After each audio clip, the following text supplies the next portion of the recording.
આમ રાખીને નીચે રાખીને કરતી કરતી સ્ત્રીએ સંઘર્ષ શરૂ કર્યો. એ હાંફીને એટલા પૈસાની એટલે રોજ સ્કૂલે આવે ત્યારે 3 કિલોમીટર એને તેડીને આવવાની, 3 કિલોમીટર આવવાના, 3 કિલોમીટર જવાના, એટલે 6 કિલોમીટરની વોક ખુશી સાથેની. ધીમે ધીમે એ સ્ત્રીને ઉધરસ વધવા લાગી. ખુશી મારી પાસે 4 વર્ષથી ભણવા લાગી હતી. હવે ખુશી 8 વર્ષની હતી. 8 વર્ષની સાથે વજન વધ્યું હોય, કારણ કે આ બાળકોને ખાવાની ખબર ન પડે, તમારે એને સ્ટોપ કરવું પડે, એટલે સેજે એનું વજન વધી ગયું હતું. એટલે મેં એના મમ્મીને કીધું, ભાઈ તમે આટલી બધી ઉધરસ ખાવ છો અને કાલે તમે જો ડૉક્ટર પાસે નથી જવાના તો હું કાલથી ખુશીને નહીં રાખું, એવી એક ધમકી સાથે મેં એમને દવાખાને મોકલ્યા. એ દવાખાને ગયા ત્યારે ત્યાંથી એક અજાણ્યા નંબર ઉપરથી મને ફોન આવ્યો કે બેન, આ એક બેન છે શાંતાબેન કરીને, ખસકિયા શાંતાબેન કરીને છે, એ તમારે શું થાય? એટલે બધું મારા તો કાંઈ ન થાય, પણ એની દીકરી મારી પાસે ભણે છે, શું તકલીફ થઈ છે? એ કે તમે મને સહેજ જલ્દી આવીને મળી જાઓ ને. એ બધું પણ હું તો અત્યારે સ્કૂલમાં છું અને કેવી રીતે હું આવું? એ કે એ બેને એવું કીધું કે આ બેનને ફોન કરો, બધું તમને મળી જશે. એ કે એમના કોઈ સગાવાલા તો નથી. એટલે મેં એમના ભાઈને એ બધા છે, પણ એવું હોય તો હું આવું. મેં મારા પ્રિન્સિપાલની પરમિશન લીધી અને હું રિસેસમાં હોસ્પિટલ ગઈ. એ ડૉક્ટર મને કે તમે સાંભળો, આ બેનને લાસ્ટ કેન્સર છે ફેફસાનું. એટલે મેં કીધું તો શું કરી શકાય? મને કે આ બેનને અત્યારે તો અહીંયા જ રાખવા પડશે ને 1-2 દિવસની ટ્રીટમેન્ટ પછી આપણે થોડા સ્વસ્થ થાય પછી આપણે એને અમદાવાદ મોકલીએ. કીધું પણ એ દિવસો દરમિયાન બરાબર છે, પણ દીકરીનું શું મારે કરવાનું? ઘરે તો કોઈ હતું જ નહીં. ત્યાંથી મારી સંઘર્ષ કથા શરૂ થઈ કે એને કે ને પ્રકારે મારે ખુશીને તો રાખવી જ પડે, કારણ કે એ ડૉક્ટર મને ખીજાવા મળ્યા. મને કે તમને નથી ખબર પડતી કે આના ઇન્ફેક્શન લાગતા હોય બેન? તમે મને એમ કહો છો કે ખુશી એને તમે અહીંયા રાખો, રાત્રે જ ખાલી રાખવાનો પ્રશ્ન હતો, દિવસે તો હું સ્કૂલે લઈ જવાની હતી.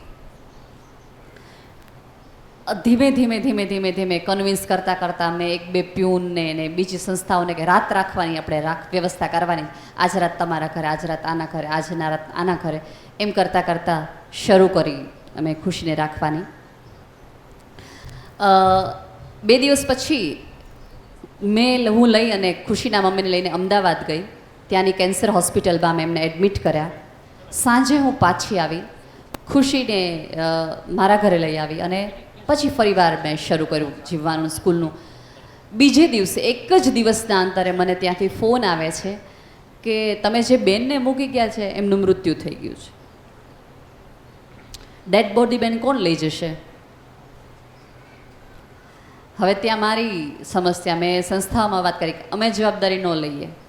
અને ત્યાં તો બધું કંઈક એવું હોય ને કે એફિડેવિટ કરાવવું પડે કે તમે એમના સગા છો એવું તમે સાબિત કરો. ત્યારે મને પહેલી વખત એવું રિયલાઇઝ થયું કે માણસના સગા હોવું આટલું બધું જરૂરી હોય કે મૃતદેહ વખતે આપણે એમ કહેવું પડે કે હું માણસ છું.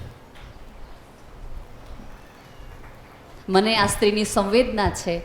આ મારી મને કે શિક્ષક તમે છો એ સાચી વાત છે, પણ હું કેમ માની લઉં? કાલ સવારે તમે જ કોક આવીને એમ કહો કે આ બેનનું આમ થઈ ગયું, ડેડ બોડી થઈ ગયું, આમ થઈ ગયું, તેમ થઈ ગયું. મેં એમના ભાઈને ફોન કર્યો ક્યાંકથી અહીંયા કે પ્રકારે મેળવીને. મેં કીધું તમને 1000 રૂપિયા આપીશ, 2000 રૂપિયા આપીશ, તમે ખાલી આવીને સિગ્નેચર કરી જાઓ ડેડ બોડીમાં. સગો ભાઈ, આ કોઈ ગઈકાલની પેઢીની વાત હું નથી કરતી, આ જ પેઢીની વાત કરું છું. ખુશીના મામા આવ્યા અને એમણે મારી પાસેથી પૈસા લઈ અને સિગ્નેચર કર્યા કે ઓકે આ બેનને આપી દો, ડેડ બોડીને સળગાવી દો. ફરી મારી તો સંઘર્ષ કથા વધુ અઘરી હતી, કારણ કે મારે હવે ખુશીને પરમેનન્ટલી ક્યાંક રાખવાની હતી, કારણ કે હવે તો કોઈ હતું જ નહીં. અલગ અલગ જગ્યાએથી થોડા ઘણા પૈસાઓ ભેગા કરી મારી પાસે જે હતા લોકોને સમજાવીને હું ખુશીને હિંમતનગર એક સંસ્થા છે, મંદબુદ્ધિ દીકરીઓને રાખે છે. અને મેં એ ભાઈને વાત કરી કે કેમ કે દરેક સંસ્થાઓમાં તમારે જાઓ ત્યારે તમારે બાહેધરી લેવી પડે. અને મેં કીધું એમ કે સંસ્થાઓ છે ને અઘરી ક્યારેક પડી જતી હોય છે, અને મને તો કંઈ જ દેવામાં આવ્યું હતું મારી સંસ્થાઓમાંથી કે બેન તમારી જવાબદારી, તમારે કરવું હોય તો તમારા ભોગે કરજો. અને તમે સારું કરતા હોય ત્યારે તમને ડરાવાવાળા બધા હોય, જોજે પછી આમાં કેસ કબાડા થાય, પછી લોકો આમ કરે તેમ કરે. ખુશીને મૂકી આવી. 3-3.5 મહિના પછી મને ત્યાંથી એક ફોન આવે છે રમેશભાઈનો કે ખુશી પણ ગુજરી ગઈ. ત્યારે હું ખરેખર બહુ આનંદિત થઈ હતી. મને જરાય રડવું નહોતું આવ્યું. મેં ખરેખર તે દિવસે ઉપરવાળાનો ઉપકાર માન્યો હતો કે સારું થયું કે એને જ્યાં જવું હતું ને એને ત્યાં લઈ લીધી. દુઃખ થવું જોઈએ આ પૃથ્વી ઉપરથી એક નાનું બાળક જીવન જીવ્યા વગરનું વયું ગયું. પણ ત્યારે હું રાજી થઈ હતી, કારણ કે મને તો એક શિક્ષક તરીકે હું જ્યારે પણ મારા બાળકોને બહુ રમતા આનંદ થતા જોઉં ને ત્યારે મને એવું જ થાય કે અમારી હાજરીમાં જ આ બધું કથાઓ પૂરી થઈ જાય, આ પિક્ચર પૂરું થઈ જાય. આ છે એક મંદબુદ્ધિની માતા હોવાની સંઘર્ષ કથા. That's it. નેહલ જે કહે છે, એક શિક્ષક કેવું આત્મસાત કરે છે જીવનને.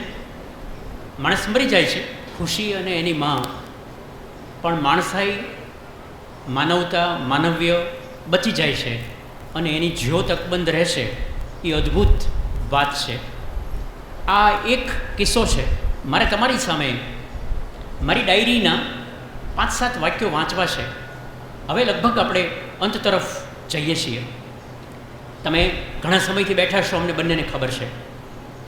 મારી ડાયરીના 5 પાના વાંચું છું. આ એક ક્ષેત્રની વાત નેહલ કરે છે. હું તમારી સામે કેટલાક બીજા ક્ષેત્રો મૂકું છું.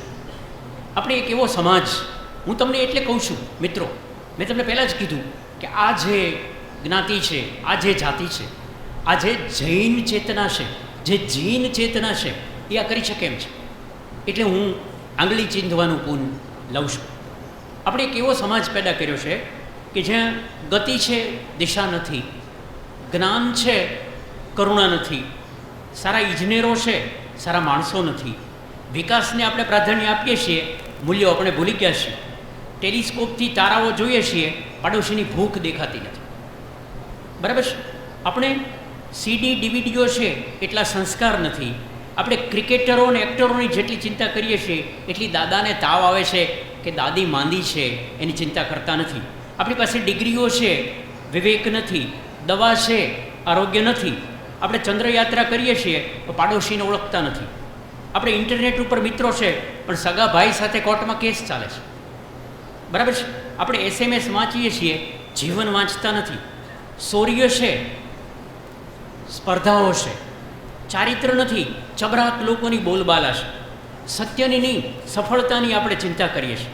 આપણે બારીમાંથી જગત જોઈએ છીએ પણ પાડોશીની ભૂખ જોતા નથી. આવા સમાજની અંદર આ નેહલે કીધો એ એક રસ્તો છે. એકાદ ચેતનાનો હાથ પકડી અને ચાલવું, ચાલવું અને ખૂબ ચાલવું. અને આવું જ કંઈક કામ આ વર્ધમાન સંસ્થા કરે છે, અથવા રાજેશભાઈ જેવા બીજા ટ્રસ્ટીઓ કરે છે.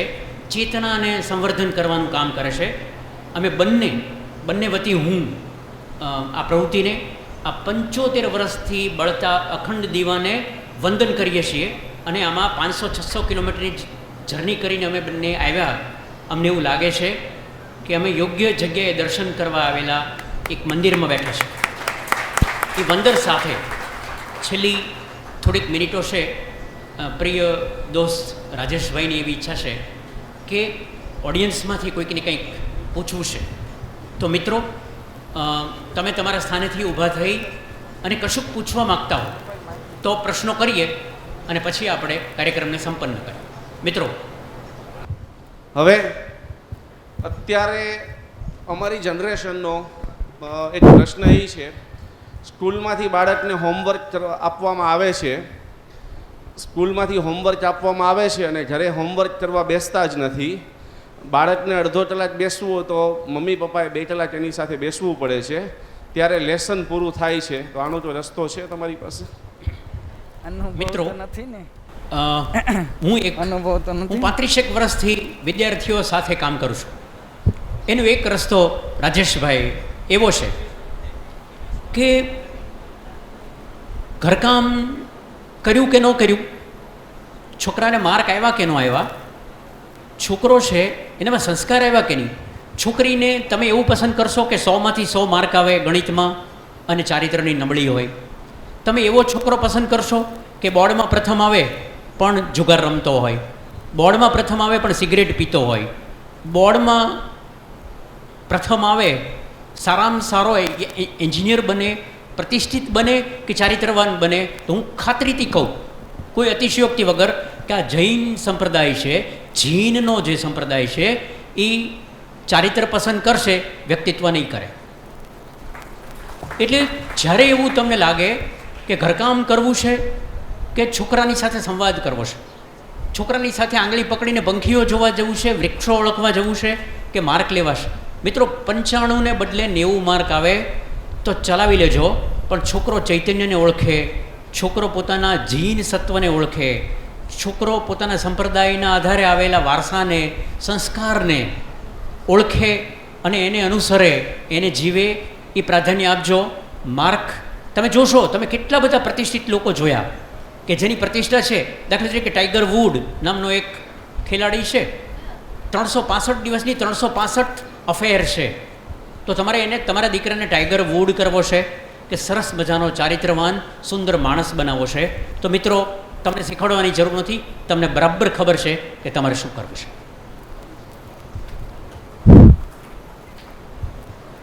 યસ. અચ્છા, બીજો કોઈ પ્રશ્ન? તમે નામ પણ આપી શકો, તમે એવું કહી શકો કે આ પ્રશ્નનો જવાબ નેહલ આપે કે સુભાષ આપે, અમને વાંધો નથી, બરાબર છે? Please sir. વંદન છે શ્રી ભરતકુમાર મોરારજીભાઈ મહેતા રાપર. મારો પ્રશ્ન આપને એ છે કે મૂકબધિર સંસ્થા માટે આપ જે કાર્ય કરી રહ્યા છો તેમાં આપને ઘણા સંઘર્ષો અને કષ્ટો અને તકલીફો પડી હશે. એ તકલીફોમાંથી મુખ્ય જે તમને અનુભવમાંથી જે તકલીફ નીકળી હોય તે બધા સમક્ષ વર્ણવો, જેથી આપણા જેવું કાર્ય બીજાને કરવાની પ્રેરણા મળે. તે માટે હું નેહલબેનને વિનંતી કરું છું કે તેઓ એક સંઘર્ષ કથા વર્ણવે. તમારું કામ, તમારી કામ માટેનું કન્સર્ન અને કન્વિક્શન એ તમને તમારા સંઘર્ષ કરવા માટેનું બળ પૂરું પાડતું હોય છે. દુઃખ થાય, તકલીફ થાય, મૂંઝાઈએ, હારીએ, ટકીએ, પણ ક્યારેક હું એ મંદબુદ્ધિના બાળકોનું સ્મિત જોઉં, એની આંખમાં મારી માટેની શ્રદ્ધા જોઉં. નોર્મલ સ્કૂલોમાં મારે જવાનું થતું હોય છે, કારણ કે હું ત્યાં પણ ક્યારેક ભણાવતી હોઉં છું. તો એ છોકરાઓને તમે કોઈક વર્ણન કરો ને કે ભાઈ આ છે, એ આ છે, આ છે, તો એ તરત ગૂગલ કરીને તમારા ઉપર ડાઉટ કરશે કે સાહેબ કે છે સાચું છે ને. હું મારા મંદબુદ્ધિ બાળકને એમ કહું ને, અત્યારે દિવસ હોવા છતાં કે બેટા અત્યારે રાત છે, હું શરત મૂકીને કહું કે તમે બધા જો સમજાવો ને તો એ બાળક એમ જ કે બેન કહે છે એટલે રાત જ હોય. એની આ શ્રદ્ધા છે ને એ મને ટકાવી રાખે છે. હું સાચે કહું છું કે મેં મારા બાળકોને શીખવ્યું ઓછું છે, મેં એમની પાસેથી જીવન શીખ્યું વધુ છે, કારણ કે એ માત્ર હૃદયથી જ જીવે છે, માત્ર હૃદયથી. મારે થોડા વર્ષો પહેલાં કાર લેવી હતી, એટલે મારો એક નિયમ છે કે મારે નાનું એવું વસ્તુ લેવી હોય ને તો મારા બાળકોને દેખાડું કે મારે આ ડ્રેસ લેવો છે, સાડી લેવી છે, ઓર્નામેન્ટ્સ લેવા છે, કાંઈ પણ લેવું હોય તો હું અઠવાડિયા 15 દિવસ 2 મહિનાથી મારા બચ્ચાઓના મગજમાં નાખી દઉં કે હું આ વસ્તુ લેવાની છું. ત્યારે સેન્ટ્રો નવી હતી થોડા વર્ષો પહેલાં, એટલે હું દરરોજ છોકરાઓને કહેતી કે આપણે સેન્ટ્રો લેવાની થાય છે, આપણે સેન્ટ્રો લેવાની થાય છે, આપણે સેન્ટ્રો લેવાની થાય છે. મારા છોકરાઓ શાહરૂખ ખાનને ઓળખી ગયા હતા, સેન્ટ્રોને ઓળખી ગયા હતા, અને અડધી સ્કૂલોમાં કહી દીધું હતું કે અમારે હવે સેન્ટ્રો લેવાની છે, હવે આ સ્કૂટર કાઢી નાખવાનું છે, અમારે હવે સેન્ટ્રો લેવાની છે. એક વખત મારા નક્કી હતું 3 દિવસ પછી સેન્ટ્રો આવી જ જવાની છે. એટલે મને ફેઝે, મારો એક ક્લાસનો એક છોકરો ફેઝે મને નજીક આવીને કીધું કે બેન આ ગાડીમાં આપણે બધા નહીં આવીએ, આ નાની ગાડીમાં આપણે બધા નહીં આવીએ. હવે દેખીતી રીતે હું દંભ કરતી હતી કે આપણે ગાડી લેવાની છે, આપણે ગાડી લેવાની છે, આપણે ગાડી લેવી. બિલીવ મી, મારા મનમાં એક પણ વાર એવો વિચાર નહોતો આવ્યો કે મારા 16 બાળકો આમાં નહીં આવે. એ ફેઝે કન્વિન્સ કરી લીધું હતું કે આપણે ગાડી લેવાની છે ને આ ગાડીમાં બેસવાનું છે. અને ત્યારે એણે બધાનો વિચાર કર્યો હતો કે બેન આપણે બધા આ ગાડીમાં નહીં આવીએ. મિત્રો, ક્યારેક કહેવાય એ મંદબુદ્ધિના અને આપણે બધા કહેવાય એ બુદ્ધિવાળા. બિલીવ મી, ક્યારેય કચરો ફેંકતી વખતે કે કેળાની છાલ ફેંકતી વખતે આપણે બીજાનો વિચાર જ નથી કર્યો, ક્યારેય નથી કર્યો. આ બાળકોનો આ લાગણી છે, આ સમજ છે ને, એ મને તમામ સંઘર્ષો કરવાની તાકાત સાહેબ આપે છે. અને તમારા બધાની પ્રાર્થનાઓથી હું કરતી રહું છું અને ઈચ્છા છે કે છેલ્લા શ્વાસ સુધી મારો સંઘર્ષ આ માટેનો અને આ બાળકો માટેનો હોય. છેલ્લો પ્રશ્ન પ્રમોદભાઈ વોરા. નેહલબેન, આમાં એવું હોય છે કે જે નાના બાળકા આજે સિન્ડ્રોમવાળા બાળકો હોય છે એમનું આયુષ્ય ઓછું હોય અથવા તો એમાં ફિમેલ સંખ્યા વધારે હોય, મેલ ઓછી હોય, એવું કંઈ હોય તો જરા પ્રકાશ પાડશો. હાજી, એવું કંઈ નથી કે આ બાળકોનું આયુષ્ય ઓછું હોય. માઇક્રોસેફાલી અને એવા 2-3 પ્રકારની ટાઈપ્સ છે મંદબુદ્ધિમાં, એવા બાળકોની આયુષ્ય ઓછી હોતી હોય છે, કારણ કે એ લોકોને હૃદય નબળું હોતું હોય છે, મોટી ઉંમરે એમને શ્વાસની તકલીફો થતી હોય છે, એટલા માટે આયુષ્ય. પણ બાકી એમનું મન જ ખાલી મંદબુદ્ધિનું છે, એમનું શરીર છે એ આપણી જેમ જ શારીરિક વિકાસ કરે છે, શારીરિક ઈચ્છાઓ કરે છે, બધું જ સરખું છે, કોઈ જ બીજા પ્રકારની તકલીફો છે. એમનું શરીર છે એ 18 વર્ષનું થાય છે, પણ એમનું મન 3 વર્ષના બાળકથી આગળ વધતું નથી, એટલી જ મર્યાદા હોય છે. બાકી એવું નથી હોતું. ક્યારેક નસીબના ખરાબ એ વધુ હોય તો લાંબુ જીવી જતા હોય છે અને વધુ દુઃખી થતા હોય છે. બાકી એવું નથી કે એમનું આયુષ્ય ઓછું હોતું હોય છે. મિત્રો, આગલા પ્રશ્નમાં મારે એક પ્રસંગ કહેવો છે. આખી ચર્ચા છેલ્લા કલાકથી ચાલે છે, એમાં હૃદય અને બુદ્ધિ વચ્ચેની આ વાતો થાય છે. એકવાર મેં અંગ્રેજી ભણાવ્યું 35 વર્ષ પછી હું પરિણામ દઈને બહાર નીકળ્યો તો એક છોકરો છે જેને 100માંથી 97 માર્ક આવ્યા છે. એ લેખિત અરજી મારા સંચાલકોને આપવા જાય છે કે સુભાષભાઈ મારા અડધો માર્ક કાપી લીધો, મારે ખરેખર 98 માર્ક આવે છે. અને એ ફરિયાદે કરી એણે સંચાલનો કે સુભાષભાઈ મારો અડધો માર્ક કાપ્યો છે, મારે 98ને બદલે એણે મને 97 આપ્યા છે. એની સામે જે છોકરાને 11 જ માર્ક આવ્યા છે એવો એક જાડિયો પાડિયો છોકરો, હું જેવો પરિણામ દઈને બહાર નીકળું છું તમારા ખભે હાથ મૂકીને કહે છે કે સર હાલ આપણે સમોસા ખાવા જઈએ. મિત્રો, તમે જુઓ કે ઓલાને કારકિર્દીની ચિંતા છે, ઓલો હૃદયથી જીવે છે. એટલે જીવનનું લેસન ઓલા 97 માર્કવાળાને આવડ્યું નથી અને જીવનનો પાઠ આ 11 માર્કવાળા છોકરાને આવડે છે. આ ભેદ તમારા જીવનમાં જ્યારે તમારી સામે આવે કે હૃદય કે બુદ્ધિ, તો તમે હૃદયને પ્રાધાન્ય આપજો, બુદ્ધિને નહીં.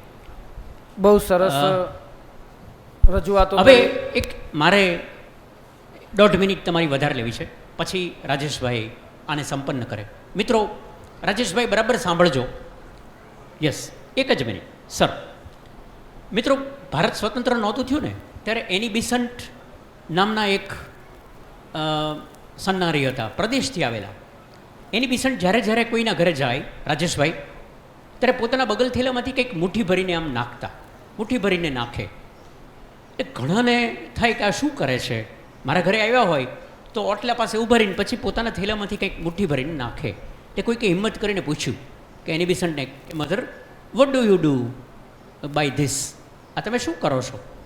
એટલે એણે કીધું કે મારા બગલ થેલાની અંદર વિશ્વભરના સુંદર સુંદર ફૂલોના બીજ હું રાખું છું અને જ્યારે પણ કોઈના ઘરે જાઓ ત્યારે મુઠ્ઠી ભરીને નાખું છું કે આ મુઠ્ઠી ભરીને નાખું ખૂણામાં, અને ચોમાસું આવશે અને 2 ઝાપટા પડશે, એમાંથી કોઈ 2 સુંદર મજાના છોડ નીકળશે અને એ છોડ ઉપરથી ઉગેલા ફૂલો છે એને જોઈ અને અહીંયા રહેનારો માણસ એક સ્મિત ફરકાવશે. અને it is the circle of friendship. આ મૈત્રીના ફૂલો છે હું ગણું છું. એ કેટલાક લોકો છે એ ઉગે એની રાહ નથી જોતા અને મુઠ્ઠો નાખતા જાય છે અને એમાંથી સુંદર ફૂલો ઉગતા હોય છે. રાજેશભાઈ, અત્યારે તમે આ સંસ્થાના વન ઓફ ધ ટ્રસ્ટી છો, બીજા પણ મિત્રો છે, એ બધાને મારે એ જ કહેવું છે. અમે 500-700 કિલોમીટરની જર્ની કરીને એ જ કહેવા જ આવ્યા છીએ કે આ તમે મુઠ્ઠો ફૂલ નાખ્યા કર્યા છે એટલે 75 વર્ષથી આ સંસ્થાના સુંદર ફૂલો ઉગ્યા કર્યા છે અને આટલું મોટું સંસ્કારનું કામ તમે કર્યું છે. અમારા બંને વતી તમને શુભેચ્છા. અને હજી અમે બંને એવી આશા રાખીએ કે આ સંસ્થા પોતાનું 100મું વર્ષ ઉજવતી હોય ત્યારે અમે આ ફૂલ જોવા આવીએ. Thank you.